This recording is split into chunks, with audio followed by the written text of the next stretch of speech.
State sentinel में आज जो रिपोर्ट आपके सामने रखने जा रहा हूं, बड़ा सोच विचार कर, बड़े दुखी दिल के साथ आपके सामने रखने जा रहा हूं। ये रिपोर्ट सिख समाज के लिए है, जिसका जन्म लगभग 550 साल, अगर हम गुरु नानक पातशाह को देखें तो, जिन्होंने सिख की स्थापना की। हमारी उम्र 550 साल हो गई। अगर गुरु गोबिंद सिंह महाराज की बात करें, जिन्होंने सिंह की स्थापना की, सिंह सजाया, उसको लगभग 350 साल। ये रिपोर्ट बड़े दुखी मन के साथ मैं आपके सामने रखने जा रहा हूं। अफसोस हुआ आज उस समाज के लोगों पर जो सारी दुनिया को खाना खिलाते हैं। यहां कहीं त्रासदी आती है तो सिख निकल पड़ता है अपनी झोली उठाकर। ये वो समाज है जिसका जन्म ही रक्षा करने के लिए हुआ है। किसी के साथ अन्याय ना हो, किसी के साथ अधर्म ना हो, इसीलिए इस समाज का जन्म हुआ था।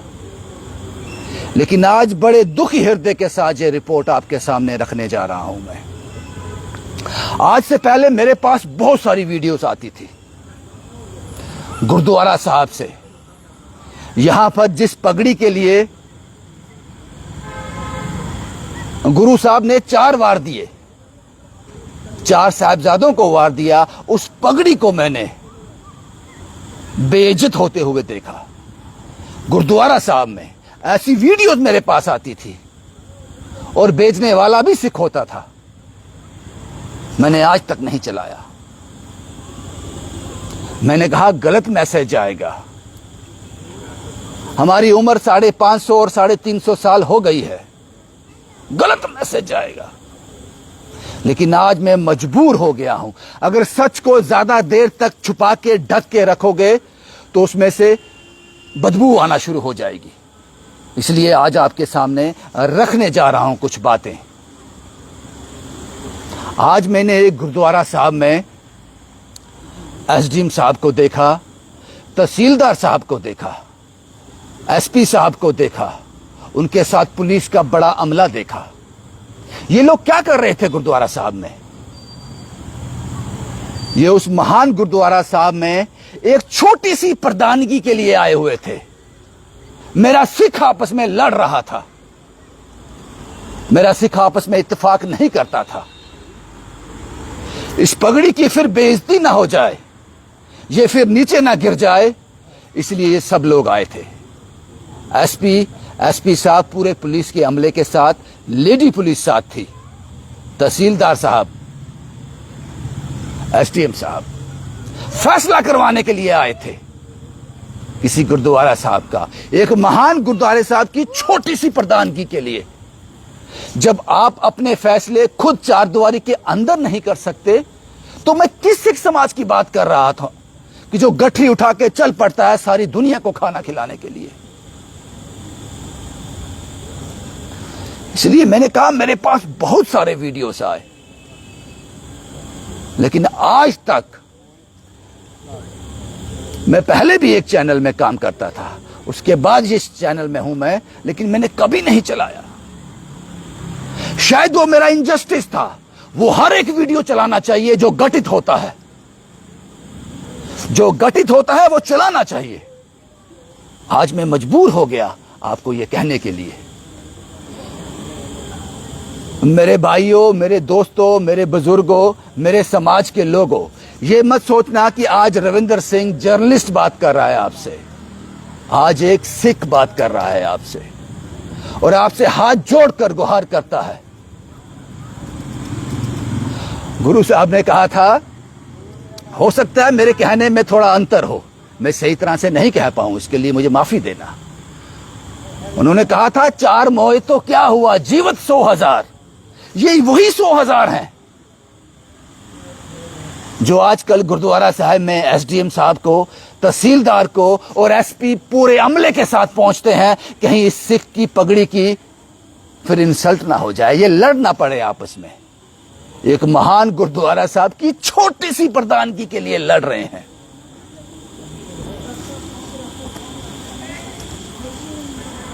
मेरे इस कैमरे में अभी भी वो वीडियो हैं। यहां पर मैंने पगड़ी को बेइज्जत होते हुए देखा है, और पगड़ी गिरती है सिख की, और गिराने वाला भी सिख होता है। किसी की हिम्मत नहीं है, और गिरती भी सिख की है और गिराने वाला भी सिख होता है। कुछ सवाल मैं आपसे पूछने जा रहा हूं अपने सिख समाज के लोगों से, सिख समाज के उन लोगों से जो मुखिया हैं। आपको क्या लगता है,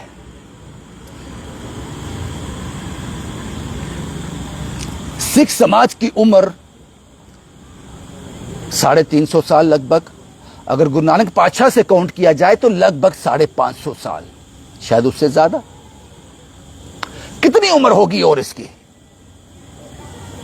मुझे लगता है रहती दुनिया तक, जब तक यह संसार रहेगा, है ना, यह बात को याद रखना। अगर आप एक गुरुद्वारा साहब की प्रधानगी के लिए इतना कुछ कर सकते हो, छोटी सी चीज है प्रधान बनना। अगर आपको किसी देश की बागडोर दे दी जाए तो आप क्या करोगे? उस देश को चला पाओगे? सोचना बड़े इत्मीनान से, ठंडे दिमाग से। मैं वापस उस पॉइंट पे आता हूं। मुझे लगता है कि सिख कौम, हमारे गुरुद्वारा साहिब रहती दुनिया तक रहेंगे, जब तक सूरज चांद रहेगा, रहेंगे ये। फिर आपने इसके लिए क्या तैयारी की है, यह जानना चाहता हूं मैं आपसे। यह सवाल उन लोगों से है जो ठेकेदार हैं, होने भी चाहिए। अगर किसी को एक डायरेक्शन में ले जाना चाहिए, एक मुखिया, एक गाइड चाहिए, मैं उन गाइड से सवाल कर रहा हूं। आज हम, कभी आपने यह सोचने की कोशिश की प्रधानगी के लिए तो आप पगड़ियां उतार देते हो? कभी आपने यह सोचने की कोशिश की गुरु का वजीर, गुरुद्वारा साहब में जो भाई साहब होते हैं, जो गुरुद्वारा साहब की सेवा करते हैं, उनकी सैलरी कितनी है? कितनी सैलरी है उनकी? एक मजदूर की आज दिहाड़ी 700 से 800 रुपए है, एक मजदूर की महीने की 24 से 25 हजार। मैं फिर से रिपीट करता हूं, एक गुरुद्वारा साहब की, गुरु के वजीर की सैलरी क्या है? मैं सिर्फ सैलरी की बात कर रहा हूं, वो जो ऊपर से, उसकी बात नहीं कर रहा हूं। एक फिक्स सैलरी क्या है? मुझे लगता है आपको समझ आ गई होगी। 350 साल में आज तक हम इसको स्ट्रीमलाइन नहीं कर पाए। क्यों नहीं कर पाए? क्यों नहीं कर पाए? आपको लगता है कि 20-25 साल में यह सब खत्म हो जाएगा? नहीं, रहती दुनिया तक रहेगा। अगर यह सच है कि रहती दुनिया तक सिख समाज, सिख धर्म और गुरुद्वारा साहब रहेंगे, तो उसके लिए क्या तैयारी है आपके पास? क्या कोई ऐसा है जो ये सोचे कि मेरे घर बेटा हुआ है, मेरा एक बच्चा है, मेरे 2 बच्चे हैं, इनमें से एक को मैं गुरु का वजीर बनाऊंगा, गुरुद्वारे का भाई बनाऊंगा? कोई सोचता है ऐसा? नहीं सोचता। मैं आप लोगों से पूछता हूं, होंगे शायद जो लोग इस वक्त गाइड हैं सिख समाज के, कितने लोगों के बच्चे अपने जो हैं गुरुद्वारों में सेवा कर रहे हैं? As a profession, as a career. Salary चाहिए साहब आपको, तो वो कैसे दे पाओगे? मैं बताता हूं आपको, मैं आपको बताता हूं। जो अभी तक काम कर रहे हैं हमारे गुरु के वजीर, जिनकी हम बहुत रिस्पेक्ट करते हैं, लेकिन सिर्फ शीश झुकाकर, हाथ जोड़कर, लेकिन वो एक महीने के अंत में अपने घर क्या लेके जाते हैं वो कोई नहीं देखता। क्या एक गुरु के वजीर का बच्चा महंगे स्कूल में पढ़ सकता है जिसकी फीस 3500 से 4000 है?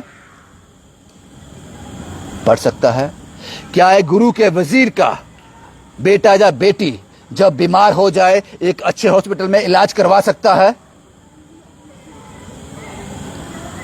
क्या एक गुरुद्वारे के भाई साहब का बच्चा कोई डॉक्टर, इंजीनियर, आईपीएस, आईएफएस, कोई आईएएस ऑफिसर बना है? बड़ा रेयर चांस होगा। क्यों? वो काबिल नहीं है? बहुत काबिल है, लेकिन फाइनेंशियल कंडीशन ऐसी है कि दाल रोटी से सिवाय कुछ सोचता नहीं। आपने इस ओर कभी सोचा है? प्रधानगी के लिए तो आप सोचते हो। जिस पग के लिए गुरु साहब ने अपने 4 लाल वार दिए, आप उसको बेइज्जत करने के लिए जरा मिनट भी नहीं लगाते। क्या आपने इस बारे में कभी सोचा है? या तो आपको लगता है कि 10-12 साल के बाद ये सब खत्म हो जाएगा, फिर तो ठीक है, लेकिन अगर मैं ठीक हूं, ये रहती दुनिया तक रहेगा, सिखिज्म रहती दुनिया तक रहेगा, तो इसके लिए क्या तैयारी की है आपने? तैयारी ये होनी चाहिए, आज के बाद या आज से पहले शुरू होना चाहिए था। एक सर्टन एजुकेशन के बाद, एकेडमिक्स एजुकेशन के बाद, शायद एसजीपीसी जो हमारी पार्लियामेंट है, यहां से हमें हुक्म जारी होते हैं, एक सर्टन एकेडमिक एजुकेशन के बाद कोई कोर्सेज होने चाहिए थे। जो आदमी गुरुद्वारा साहब में सेवा करेगा, गुरु का वजीर बनेगा, एक प्रॉपर ट्रेनिंग, उसके बाद सर्टिफिकेट, उसके बाद अपॉइंट करेगी उसको जो भी कमेटियां होती हैं, उसके बाद एक सर्टन अमाउंट, मैंने कहा 800 रुपया दिहाड़ी है मजदूर की, 24 से 25 हजार रुपया एक मजदूर कमाता है महीने का। तो गुरु के वजीर को क्या सोचते हो आप? कम से कम 1000 रुपया रोज का, 30,000 इससे स्टार्ट हो, उसके बाद उनकी प्रमोशन हो, तब कोई सोचेगा, तब मुझ जैसा कोई आदमी सोचेगा कि हां भाई, मैंने अपने बच्चे को गुरुद्वारा साहब की सेवा करने के लिए भेजना है, ताकि ये सेवा तो कर सके गुरु की, उस गुरुद्वारा साहब की सेवा तो कर सके, उसके साथ साथ अपना परिवार भी अच्छे से पाल सके, इसका बच्चा भी कल को ऑफिसर बन जाए। ऑफिसर ना बने, इसका बच्चा भी, कुछ लोग ऐसे हैं जिनको मैं जानता हूं जो बानी के साथ इस तरह से जुड़े हुए हैं, अगर वो इसको प्रोफेशन बना लें, करियर बना लें, तो उनके मुंह से, उनके कंठ से निकली हुई बानी दिल तक जाएगी। लेकिन जब वो देखते हैं कि मैं इसको ज्वाइन नहीं कर सकता क्योंकि इसमें इनकम नहीं है, 5,000, 10,000, 15,000, मेरी क्या लाइफ होगी उसमें, वो यहां वहां से एक स्टेप पीछे आ जाता है। इसके लिए हम लोग क्या कर रहे हैं? कोई सोच रहा है इसके बारे में? सोचना चाहिए आपको, क्योंकि मैंने कहा कि सिखिज्म रहती दुनिया तक रहेगा। ये गुरुद्वारा साहिब यहां भी दिखते हैं, लगता है साहब, लगता है यहां खाना मिल जाएगा, यहां लंगर जरूर होगा, यहां से मैं खाली पेट नहीं निकलूंगा। हमने गुरुद्वारा साहिब में इतना पैसा लगा दिया, इतनी बड़ी बड़ी बिल्डिंग्स बना दी, लेकिन उस गुरु की, उस गुरुद्वारा की सेवा करने वाला गुरु के वजीर के लिए हमने क्या सोचा? सोचना इस बारे में। और मैंने बहुत से लोगों से बात करने की कोशिश की कि इस रिपोर्ट को मैं अकेला बैठ के ना करूं, किसी महान आदमी के साथ, किसी बुद्धिजीवी के साथ, किसी गाइड के साथ जो पूरे सिख कौम को साथ लेकर चल रहा है, उसके साथ बैठ के करूं। लेकिन उन्होंने मुझे टाल दिया, उन्होंने टाल दिया मुझे,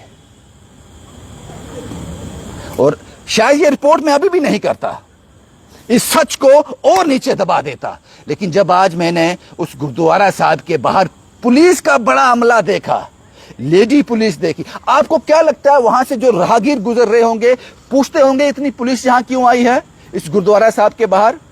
वो कहते होंगे गुरु के सिंह है अंदर, आपस में लड़ ना पड़े इसलिए पुलिस यहां पे है। क्या मांगते हो आप? क्या मांग रहे हो? जो मांग रहे हो उसको चला सकते हो? सोचना इस बारे में। मैंने एक एक शब्द जो कहा उसमें सच्चाई है, सच है ये। अगर सच सुनने की हिम्मत है, अगर सच सुनने की हिम्मत है तो आपको इसको सुनना पड़ेगा, चाहे कानों से खून निकल आए आपके।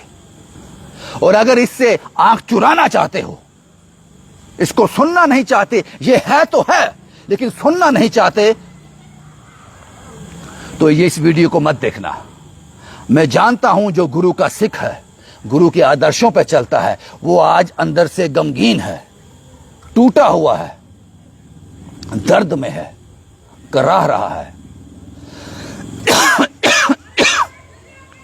लेकिन कहे किससे? इसलिए बड़ा मजबूर होकर ये रिपोर्ट मैंने आपके सामने रखी है। मुझे कमेंट बॉक्स में जरूर बताना अगर मैं ये रिपोर्ट नहीं भी करता, मेरा काम चल रहा था, मेरा जर्नलिज्म चल रहा था, लेकिन आज मैंने जर्नलिस्ट बनकर ये रिपोर्ट नहीं की है, मैंने सिख बनकर की है ये रिपोर्ट। मैं गुरु का सिख भी नहीं कहूंगा अपने आप को, मैंने सिर्फ एक सिख बनकर वो रिपोर्ट की। मैं उस काबिल नहीं, शायद मैं उस काबिल नहीं हूं कि मैं अपने आप को गुरु का सिख कह सकूं, लेकिन एक वेशभूषा मेरी ऐसी है, परवरिश मेरी ऐसी है, मेरी अपब्रिंगिंग ऐसी है कि दर्द होता है। एक सिख बनकर मैंने ये रिपोर्ट आपके सामने रखी। सोचना उस गुरु के वजीर के बारे में, और सोचना कि आपको कितना सूट करता है कि आपके गुरुद्वारे साहब का फैसला हो और बाहर पुलिस का अमला खड़ा हो। सोचना इस बारे में। शुभम कुमार के साथ Ravinder Singh, the state sentinel के लिए।